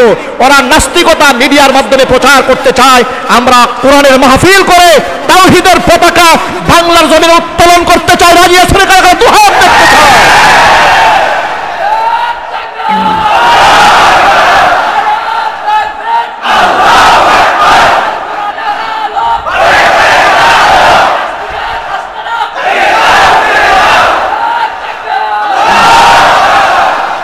ওরা অপবাদ দিয়েছে আমরা মসজিদের মিম্বার থেকে নাকি নারী বিদ্বেষী কথা বলি। আমরা মসজিদের মিম্বার থেকে নারী বিদ্বেষী কথা বলি, আর ওনারা ওয়েব সিরিজে নারীর প্রশংসা করে জামা কাপড় সব খুলে ফেলে। ঠিক না? আমরা নারী বিদ্বেষী কথা বলে বুরকা পরাতে চাই, আর ওনারা নারীর প্রশংসা করে জামা কাপড় খুলতে চায়। এবার আপনারাই বলেন, নারী বিদ্বেষী কথা কি আমরা বলি নাকি ওরা বলে? নারীদের সম্মানের কথা কি আমরা বলি না ওরা বলে? আমরা বলি নারীর সম্মানের কথা, আমরা বলি সতীত্বের কথা। আমরা নারীকে বন্দী করে রাখতে চাই না, বরং পাহারাদারি দিয়ে সম্মানের সাথে রাখতে চাই। যে জিনিসের মূল্য নাই তার পাহারা দেওয়ার দরকার নাই, যার দাম আছে তার পাহারা দেওয়ার দরকার আছে। যে মহিলারা বলে রাত 3টা বাজে একা একা ঘুরবো, বুঝতে হবে সে পরিত্যক্ত জুতা স্যান্ডেলের মতো মূল্য নাই, পাহারা দেওয়ার দরকার নাই। আমার মা, আমার বোন, আমার স্ত্রী, আমার মেয়ে আমার কাছে হীরার চেয়ে দামি, এই জন্য তাকে আমি পাহারা দিয়ে রাখি। এই জন্য তাদেরকে পাহারা দেওয়ার কথা বলি। তোমার মা, তোমার বোন, তোমার স্ত্রী, তোমার সাথী সঙ্গী যারা আছে নাস্তিক, তাদের ইজ্জত নাই, তাদের সম্মান নাই। এই জন্য তাদের জামা কাপড় গায়ে থাকে না, রাস্তাঘাটে কোমর বেঁধে মিছিল করে, মিটিং করে, রাস্তায় রাস্তায় ধর্ষিতা হয়ে কুকুরের মতো পড়ে থাকে। এই জন্য বলতে চাই, ধর্ষণের বিরুদ্ধে সরকার যেমন সোচ্চার হয়েছে, আইন করেছে, অনুরূপভাবে শালীন পোশাকের ক্ষেত্রেও সরকার দৃষ্টি দিতে হবে। শালীন পোশাকের ব্যবস্থা যদি দেশে না করা হয়, তাহলে শুধুমাত্র আইন করে ধর্ষণ ঠেকানো সম্ভব হবে না। এই জন্য আমি সকল ভাইদের, কর্মীরা বলে গায়ে কি জামা তা কাপড় থাকলো আর না থাকলো সেটা মূল বিষয় না, এটা মূল বিষয় না। ধর্ষকের মাথায় সমস্যা, ধর্ষকের নাকি মাথায় সমস্যা হয়ে গেছে, উনার দেহে কোনো সমস্যা নাই। আমি আমার সকল ভাইদেরকে বলি, ভাইয়েরা আমার, এই যুক্তিটা আমি বহু লোকের সামনে বহুবার দিয়েছি। বিড়ালের সামনে শুটকি দিয়ে যদি ওয়াজ নসিহত করা হয় যে বিড়াল এই শুটকি খাইলে কবিরা গুনাহ হবে, কি বলেন আপনারা? যদি বাংলাদেশের সেরা সেরা বক্তাদেরকে দাওয়াত দিয়া বিড়ালের সামনে শুটকি দিয়ে ওয়াজ শুরু করেন, বিড়াল এই শুটকি খাইলে কবিরা গুনাহ হবে, ডায়াবেটিস হবে, এই শুটকি খেলে পেটে আমাশা হবে, কলেরা হবে, বসন্ত হবে, ইত্যাদি হবে, আপনার ওয়াজ শুনে বিড়ালের শুটকি খাওয়া বাদ দিয়ে দিবে। যদি বলে জাতীয় সংসদ আইন পাশ হয়েছে, বিড়াল তুমি যদি এই শুটকি খাও, জাতীয় সংসদ আইন হয়েছে, তোমাকে 50টা দুর্রা মারা হবে। বিড়াল বলবে আমার নাকের ডগার সামনে শুটকি খুলে দিয়ে এই অমানবিক আইন যে করেছে 50 বেত মারার, আমার দৃষ্টিতে তার পাশায় 100 বেত মারা উচিত। কথা কোন ঠিক কিনা? তার পাশায় 100 দুর্রা মারা উচিত। এই জন্য ইসলাম অমানবিক কিংবা প্রকৃতি বিরুদ্ধ, কমন সেন্স বিরোধী কোন আইন ইসলাম করেনি। ইসলাম নারীকেও কন্ট্রোল করেছে, পুরুষকেও দায়িত্বশীল করে দিয়েছে। ইসলাম দেখেন, আপনারা বলেন তো হজ করা এটা কি সুন্নত না ফরজ?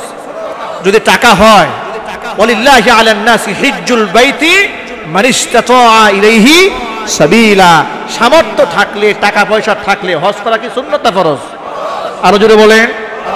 আর উমরা করা ফরজ, উমরা করা হচ্ছে সুন্নাত, আর হজ করা, বড় হজ করা ফরজ। আমাদের আরেকটা কথা এই ফাঁক দিয়ে বলিনি, আমাদের অনেক সামর্থ্যবান যুবক ভাইদের মধ্যে একটা টেন্ডেন্সি কাজ করে, সেটা হলো যে এই বয়সেই বড় হজ করা যাবে না। বড় হজ করলে তো আমি হাজি হয়ে গেলাম, আমি এখন দুই একটা উমরা করে আসি। মক্কা দেখলাম, মদিনা দেখলাম, আরাফা দেখলাম, মুজদালিফা দেখে আসলাম, জিয়ারত করে আসলাম, রাসূলের রওজায় সালাম দিয়ে আসলাম, আমি একটা উমরা করে মোটামুটি হালকা হাজি হয়ে থাকি। বয়স যখন 40-এর ঊর্ধ্বে যাবে তখন গাঢ় হাজি হবে। এই একটা মাইন্ড অনেকের মধ্যে কাজ করে। অনেক লোকেরা আমাকে বলে যে হুজুর একটা উমরা করে আসি। আমি বললাম ভাই আপনি এত টাকার মালিক, উমরা করবেন কেন? বড় হজ আগে করেন। আপনি যদি জীবনে একটা উমরাও না করেন আল্লাহর কাছে আপনার জবাবদিহিতা নাই। কিন্তু হজ ফরজ হওয়ার পরে যদি হজ না করে আপনি মারা যান, রাসূল পাক সাল্লাল্লাহু আলাইহি সাল্লাম বলেছেন আমি জানি না সে ইহুদি হয়ে মারা গেল না খ্রিস্টান হয়ে মারা গেল। তাহলে আপনি এই কাজটাকে অস্বীকার করছেন কেন? যে কাজ যখন করা দরকার সেই কাজটা তখন করতে হবে।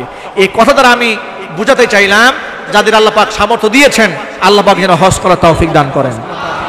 এবং এই জন্য আমাকে উদ্যোগী হতে হবে, আমাকে হজের জন্য টাকা এখন ইনভেস্ট করতে হবে, কারণ আমি আগামীতে বেঁচে থাকবো এর কোনো সিউরিটি আছে, গ্যারান্টি আছে না? গ্যারান্টি নেই। দেখুন, যেখানে হজ করা ফরজ, এটা নারী কিংবা পুরুষ উভয়ের জন্য, টাকা হলে উভয়কেই হজ করতে হবে, ঠিক সেই জায়গায় ইসলাম নারীর জন্য শর্ত আরোপ করেছে মাহরাম পুরুষ সাথে রেখে আপনাকে হজ করতে হবে।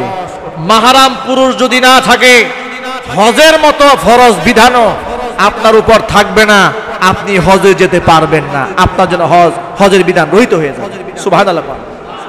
পর্দার বিষয়টাকে ইসলাম কতটা গুরুত্ব দিয়েছে। যদি আপনার মাহরাম পুরুষ না থাকে আপনি হজেও যেতে পারবেন না। পর্দার বিধানকে অর্থাৎ একটা নারীকে কতটুকু পাহারাদারি, কতটা সম্মান ইজ্জত দেওয়া হয়েছে, কতটা উপরের ইজ্জত ইসলাম নারীকে দিয়েছে। সুবহানাল্লাহ পড়েন। আর সেই জায়গায় নারীর পাহারাদারির দায়িত্ব আল্লাহ সুবহানাহু ওয়া তাআলা পুরুষকে দিলেন। আর সেই গণ্ডি পেরিয়ে আল্লাহর বিধানকে লঙ্ঘন করে নারী নিজের অধিকারের নামে কোমরে গামছা বেঁধে যদি রাস্তায় নামে, অধিকার আদায় হবে? জোরে বলতে হবে, অধিকার আদায় হবে না অধিকার ধ্বংস হবে? অধিকার ধ্বংস হয়ে যাবে। আমার যুবক ভাইরা, মা বোনেরা, এই জন্য এই মেসেজটা আপনার জন্য, আমার জন্য, আমার পরিবারের সকলের জন্য, সকলকে মনে রাখতে হবে ইসলাম আছে যেখানে শান্তি আছে সেখানে, ইসলাম নাই যেখানে শান্তি নাই সেখানে। আপনি আপনার ব্যক্তি জীবনে ইসলামকে প্র্যাকটিস করেন, আপনি একজন সুখী মানুষ, দুনিয়াতে সুখী মানুষ হবে না আখিরাতে। আর আপনার মধ্যে যদি ইসলাম না থাকে, গোটা জগতের মালিকে যদি আপনি হয়ে যান, তাহলে পেরেশানির কোনো শেষ নাই। দুনিয়ার জিন্দেগি আপনার জন্য জাহান্নাম হয়ে যাবে। ভাইরা আমার, আপনি মহান স্রষ্টা আল্লাহর সামনে যদি সেজদা দিতে পারেন, বিনয়ের সাথে নিজের মাথাটা, নাকটা দিয়ে, কপালটা দিয়ে আল্লাহর সামনে সেজদা দিতে পারেন, আল্লাহর সামনে যখন নিজেকে নুয়াই দিলেন, নিজের সমস্ত অহংকারকে, ক্ষমতাকে, দম্ভকে মাটির সাথে যখন মিশাইয়া দিয়েছেন, মহান রব্বে কারীম রহমতের বৃষ্টি আপনার উপর বর্ষণ করে দেবে। এই জন্য যত ভাই এখানে এসছেন সবার এক নাম্বার দায়িত্ব, যেহেতু আমরা কালিমা পড়েছি, এক নাম্বার দায়িত্ব হচ্ছে আমাদের নামাজ, এটা আমাদের ধরে রাখতে হবে। 2 নাম্বার দায়িত্ব হচ্ছে এই নামাজ থেকে শুরু করে জীবনের প্রত্যেকটা অঙ্গনে সুন্নাহ ভিত্তিক জীবন কায়েম করার জন্য আমাকে প্রচেষ্টা চালাতে হবে। আমি আমার নবীর সুন্নাহবিহীন কোনো কাজ করব না, আল্লাহ যেন তৌফিক দান করেন। সুন্নাহ মোতাবেক জীবন চালান। নামাজের মধ্যে সুন্নাহ, খাওয়ার মধ্যে সুন্নাহ, উঠার মধ্যে সুন্নাহ, বসার মধ্যে সুন্নাহ, আছে না নাই? দেখেন, একটা মেসেজ আমি আপনাদেরকে দিই। বর্তমানে মানুষ মোটা হয়ে যাচ্ছে, আর এই মোটা হওয়ার জন্য ডাক্তারদের শরণাপন্ন হচ্ছে। ইদানিং ডাক্তার জাহাঙ্গীর কবির তার কিটো ডায়েট ফলো করছে দেশের অসংখ্য অগণিত মানুষ। আমাদের গাজীপুরের মন্ত্রী, আমাদের রাসেল ভাই, আমাদের প্রিয় মানুষ, অনেক মোটা মানুষ, ঠিক না? তিনিও দেখলাম ডায়েট করার জন্য ডাক্তার জাহাঙ্গীর কবিরের শরণাপন্ন হয়েছে। এর মানে, আর ডাক্তার জাহাঙ্গীর কবির তিনি কি প্রেসক্রিপশন করছেন আমি সংক্ষেপে বলে ফেলি। তিনি প্রেসক্রিপশন করছেন আপনি ভাত খাওয়া বন্ধ করেন, খানা কমায় দেন, ক্ষুধা পেটে রাখতে হবে। রুটিও খাবেন না, ভাতও খাবেন না, সবজি খাবেন, মাছ খাবেন, ডাল খাবেন। খুব দ্রুত রাতের খাবার সেরে ফেলবেন, রাতে দ্রুত ঘুমিয়ে যাবেন, সকালে দ্রুত ঘুম থেকে উঠবেন। ভাইরা আমার, এই বক্তব্য যখন জাহাঙ্গীর কবির সাহেব বলে তখন আস্তিক নাস্তিক সবাই খুব মজা পায় যে উনি অত্যন্ত অথেন্টিক বিজ্ঞানসম্মত কথা বলেছে। আর এই কথাটাই ১৫০০ বছর আগে মুহাম্মদ রাসূলুল্লাহ বলেছেন। চিল্লায়ে আল্লাহু আকবার। এই কথা জাহাঙ্গীর কবিরের নয়, ডাক্তার মুহাম্মদ রাসূলুল্লাহ সাল্লাল্লাহু আলাইহি সাল্লাম বলেছেন, এশারের নামাজের পরে একান্ত প্রয়োজন ছাড়া তুমি রাত্রি এক মুহূর্ত সময় ব্যয় করবে না, বিছানায় ঘুমিয়ে যাও। আল্লাহু আকবার। আল্লাহর নবী সাল্লাল্লাহু আলাইহি ওয়াসাল্লামের রুটিনটা দেখেন। আজকে ডাক্তার জাহাঙ্গীর কবির বলছে রাতের বেলায় দ্রুত অল্প কিছু খেয়ে ঘুমায় যান, তবে ঘুমানোর আগে একটু পায়চারি করেন। নবী করিম সাল্লাল্লাহু আলাইহি সাল্লাম বলেছেন রাতের বেলায় খাবার খাওয়ার পরে কমপক্ষে 40 কদম হাঁটবে। সুবহানাল্লাহ বলতে ইচ্ছা করেন আপনাদের?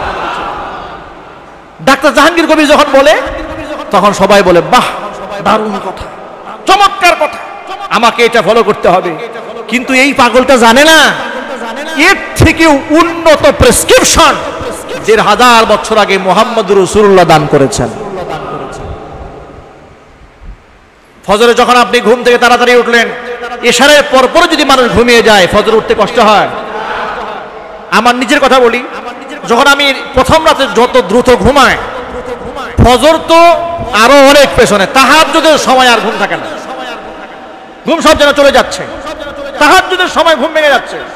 এর মানে রাসূল পাক সাল্লাল্লাহু আলাইহি সাল্লাম এই দুনিয়ার মধ্যে শুধু হাদিস বলেন নাই, প্রত্যেকটা আমল হচ্ছে মূল সায়েন্টিফিক বিজ্ঞান সম্মত। কোন ব্যক্তি যদি, আপনারা বলেন তো রাসূলের সুন্নাহ, এটা আপনারা অনেকেই জানেন, খাবারের ক্ষেত্রে পেটকে কয় ভাগ করতে হয় দেখেছেন? এই তথ্যটা কি জাহাঙ্গীর কবির দিয়েছে? কে দিয়েছে? এটা আপনারা সবাই জানেন, কিন্তু এটা কেউ মানে না। দাওয়াত খেতে বসলে ওরে খানা মনে করে ২০০০ টাকা এই খাবারের বিল। দাওয়াত দিয়েছে ওলিমার দাওয়াত দিয়েছে সুন্নতে খতনা, আছে না নাই? মুসলমানই করিয়েছে, দাওয়াত দিয়েছে। আর ইদানিং আবার দেখতে পাচ্ছি বিবাহ বার্ষিকী, এই আরেক নতুন ফ্যাশন শুরু হয়েছে। কত নির্লজ্জ হলে, বেহায়া হলে, শরম ছাড়া হলে বাচ্চাদের সামনে বাবা মা বিবাহ বার্ষিকী উদযাপন করে আবার বাসর ঘর বানায়। নির্লজ্জতার একটা ক্লাস থাকা উচিত, শরম লজ্জা হওয়া উচিত। এই জন্য ইসলামে বিবাহ বার্ষিকী করা হারাম, ইসলামে জন্মদিন পালন করা হারাম, মৃত্যু বার্ষিকী পালন করা হারাম এবং কবিরা গুনাহ। এগুলো করা যাবে? সবাইকে বলতে হবে এগুলো করা যাবে, এগুলো করা যাবে না। কি জন্য বললাম? দাওয়াতে গিয়েছে, আর দাওয়াতে যাওয়ার আগে যখন গেট দিয়ে ঢুকে সেখানে তো খাতা কলম নিয়ে বসে আছেন হিসাব রক্ষক। আপনি কয় টাকা খেলেন আর কয় টাকা দিলেন, নামটা রেজিস্ট্রেশন হবে এখানে, আছে না নাই? ওই লোকটা বসে বসে চিন্তা করে, খানা খেয়ে বসে খেতে বসে চিন্তা করে কমপক্ষে তো ৫,০০০ টাকা কিংবা ২,০০০ টাকা দিতেই হবে, যেহেতু আমি শিল্পপতি মানুষ, তো ৫,০০০ টাকা যেহেতু দেবই, পেটকে ৩ ভাগে ভাগ না করে পেটটা ১ ভাগেই ভাগ করে ফেলি। পুরা পেট খাবার দিয়ে ভরে, ভরতে ভরতে পানি ঢুকানোর জায়গা নাই, ঠিক কিনা, আছে না নাই? এগুলা খেতে খেতে এক পর্যায়ে মানুষ একদিকে, পেট আরেকদিকে, মানুষ একদিকে, পেট আরেকদিকে। মুয়ানাকা করতে গেলে বিশাল মুসিবত, ২ পেটের কারণে বুক একসাথে হয় না, কথা বলেন, আছে না নাই? আচ্ছা, এই যে অবস্থাটা সৃষ্টি হলো, এটা কি রাসূল পাক সাল্লাল্লাহু আলাইহি সাল্লামকে মানার কারণে নাকি না মানার কারণে?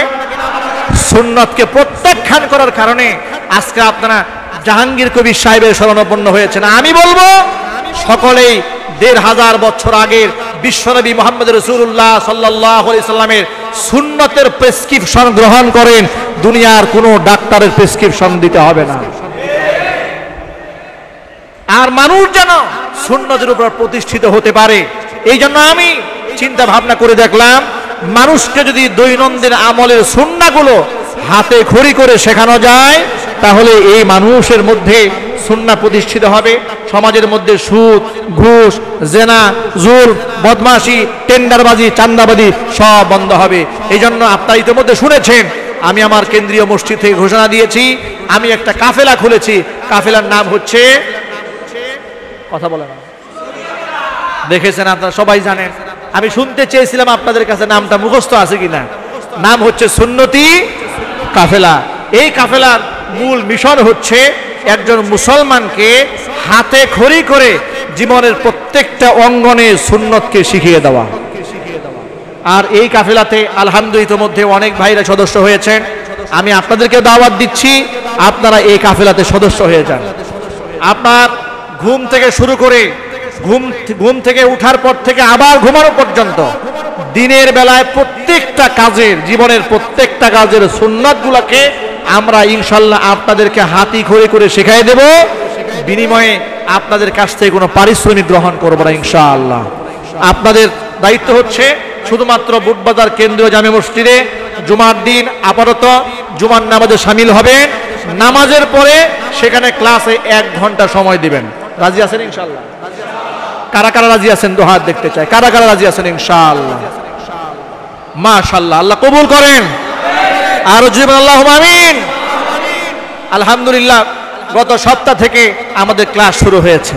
আলহামদুলিল্লাহ, আল্লাহ পাক যেন অরাজনৈতিক একটা মঞ্চ, দল মত নির্বিশেষে যে কোনো রাজনৈতিক দলের যে কোনো পেশার লোকেরা আপনারা এই কাফিলায় শামিল হয়ে নিজের জীবনটাকে সুন্নাহ মোতাবেক আপনারা সাজাতে পারেন। আল্লাহ পাক যেন সেই তৌফিক আপনাদের সকলকে দান করেন।